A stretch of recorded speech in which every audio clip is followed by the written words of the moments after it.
What's going on, guys? My name's Chris. Today we're going to be talking about a little phase that I think everybody needs to go through in their developmental years. Maybe this is your late teens, your early 20s, but regardless of when it is, I think it's very important for your overall development in order for you to succeed in your relationships. What I'm talking about is a little thing that I've nicknamed the slut phase. All right, now hold on, I don't want to lose you right away. What I'm talking about is exposure and interactions with the types of people that you're attracted to, be it guys, girls, squares, circles, but have that level of experience, not just necessarily on a sexual front, but I'm talking about on a human-to-human interaction front. Let me give you an example. I think it'll make a little bit more sense. Let's take an 18-year-old that's in a relationship. All right, you're 18, you're young, you're fresh. Everything you do with that partner is fun, right? Maybe it's your first, second girlfriend. It's easy to sustain that relationship when you're young because there's no shared responsibilities between the both of you. So your relationship predominantly consists of hooking up, going out, doing fun things, partying, but there's no shared responsibility. So you're with that person for 2 years, everything's great. Maybe you both graduate from college, or maybe you just end up moving in together, and now you have your first shared responsibility of paying bills together. Well, maybe that person that you're with isn't very competent when it comes to their financial management. Something you wouldn't have been able to typically identify early on in the relationship. You wouldn't even typically think of that as a factor in the partner that you were with, perhaps at the time. Okay? There's so many different other variables there. Maybe it's loyalty. Maybe it's having drive and motivation and success. There's so many different variables that a lot of people look for in a relationship that are very easy to say. I want someone that's successful, someone that's driven, someone that's motivated, somebody that can handle their finances, has independence.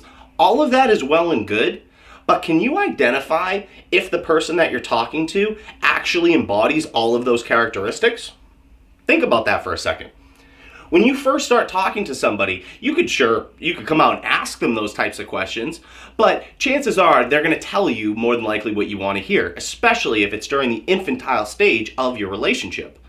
So it's up to you. Can you identify if the person that you're with embodies those characteristics that you're looking for?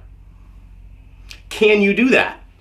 Well, in my opinion, I think there's a level of experience when it comes to relationships that's going to allow you to identify that level of compatibility early and check it often.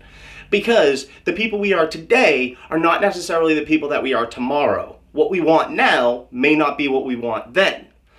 So it's very important to realize that your level of compatibility with somebody should be identified early on.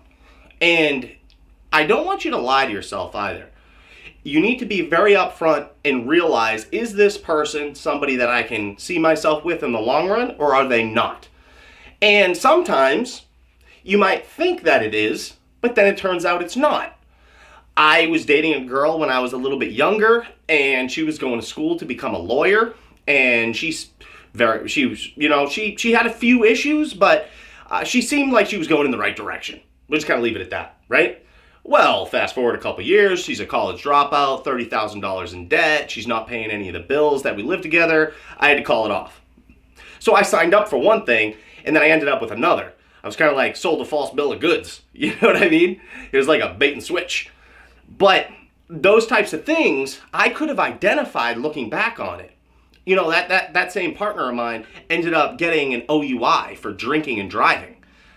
When she was younger, she used to do that, and I'm very against that, by the way. I never drink and drive. Even if I have one drink, I let somebody else drive. I'm super paranoid about it. But she used to do that when she was younger. She was very reckless, but I just passed it off. I was like, nah, she's just young. She's just having fun.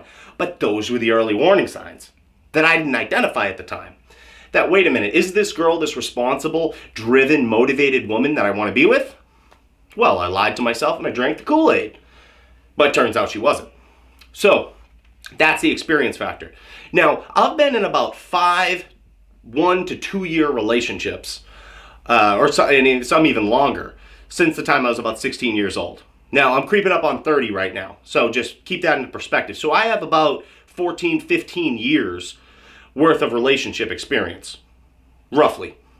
And I'm here to tell you that the odds of the first person that you end up dating becoming the partner for the rest of your life are certainly slim.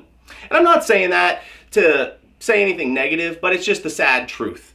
So I think it's important for you to get out there, experiment, have fun, enjoy different types of people, be it sexually or just hanging out, so that way you have a good understanding of what you want. And that way you can establish your own long-term happiness, because that's what we all want. Now, there is a different group out there that's not afforded these luxuries of interacting with the types of people they're attracted to all the time, right? Maybe you've never had a relationship before. Maybe you're in that boat. So what I'm saying all sounds well and good, but you don't even have the opportunity to do it, so you're looking at me like, Chris, what the hell are you talking about? It's not even like I have that kind of an option. What I want you to do is sit down and assess your own market value, if that's the case. And you have to be honest with yourself, because if you're in a position where your market value is low, and I'm talking about maybe your occupation, maybe the way you look, maybe it's your style, maybe it's your body composition. There's a variety of factors that play into that market value. And I want you to think about that. And I know it may sound a little silly because beauty's on the inside and all this nonsense, but that's all nonsense. That's stuff ugly people say. The reality is we live in an age where the dating industry is so commoditized that you are a product on the market, and it's up to you to market yourself as exceptional as possible. So how do you do that? Well, you need to dedicate the time to improve yourself. If you haven't taken the time to improve yourself and you're sitting there wondering why you don't have a girlfriend or why girls aren't attracted to you, well, what have you done to create a level of attraction? Are you just entitled and you think it should come to you? It doesn't work that way. Your market value and the way you're going to be aligned with a partner is typically in line with who you are. You don't see a girl that's a stunning supermodel with a guy that's very unattractive and doesn't take care of himself and doesn't have a career. I'm not saying it doesn't happen, but it's just kind of unlikely. Now, as far as the overall looks thing goes, I've said this before on the channel, I think everybody has the ability to become attractive, but you need to put time into yourself. I don't think that there's anybody out there that's inherently extremely unattractive. There's different things that we can do to make ourselves attractive.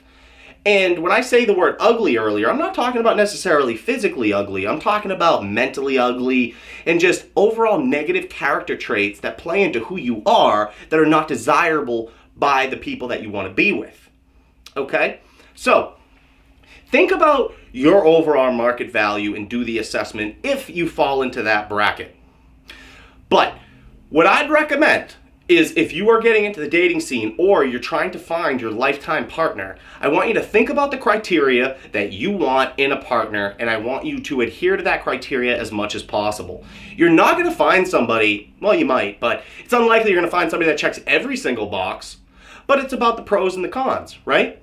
And having somebody in your life that you can establish a partnership with and have that level of connection in alignment towards the same path. And that's what's really important there. That level of alignment, that coming together for decision making, what you want to do with your life, the overall trajectory and where you're destined to go. If you do that with your partner and you're headed in the same direction, now you're not going at it alone. You have a partner that's going to be there with you for the ride. And in order to do that, in order to have that level of alignment and be able to find that partner, I think you need to be very careful about who you decide you're going to spend your life with. Because the reality is, whoever you decide to spend your life with, you're going to spend more time with them than the majority of folks. Maybe some people at work. But from an intimate, close standpoint, you're going to spend more time with them. So choose that person wisely. This goes back to the video that I did on choosing the top 5 friends that you associate yourself with because you are the byproduct. Well, just like that, in this situation, you want to make sure that your partner and your level of compatibility is as high as possible because that paves the way for the long-term success of the relationship. Now, you get into one of those relationships. You think everything's going great. You're in that honeymoon phase. Everything's awesome. You're excited. Everything's great, right? Well, 2 years down the line, everything goes right down the tubes. What do you do in that situation? Do you linger around for a couple years and let it end violently? Or do you sit down and be honest with yourself about the fact that this clearly is not working? We were once aligned, but now we've diverged and we're going off in opposite directions. And the odds of us coming back and meeting in the middle at this point are a little slim. So you need to be honest with yourself. And I don't want you to be afraid to call your relationship off. I'm not saying to break up with somebody over the smallest thing, but it's those compounding issues over time that ultimately lead you to conclude that you are no longer compatible. And you need to be honest with yourself in that type of situation. And I also want you to be strong enough to be able to say, this person is not for me. I'm better off by myself right now. I myself have had to do that many times in relationships, and it sucks. It is not fun. It is challenging because no matter what happens, you obviously have very strong feelings for that person still. But you have to do what's best for you. Don't spend your life with somebody you're miserable with. Make sure that you craft that criteria, adhere to the plan that you set for yourself, and try to find somebody out there that has a deep, deep level of compatibility with you. Ultimately, I think that's going to help you become as happy as possible in your life. Thank you so much for listening, guys. I really do appreciate it. If you have any questions, feel free to reach out to me at my website, rtbtransformations.com. And with that, I am out of here. Don't forget to comment, like, and subscribe. I appreciate it. It really helps the channel. And with that, I'm out.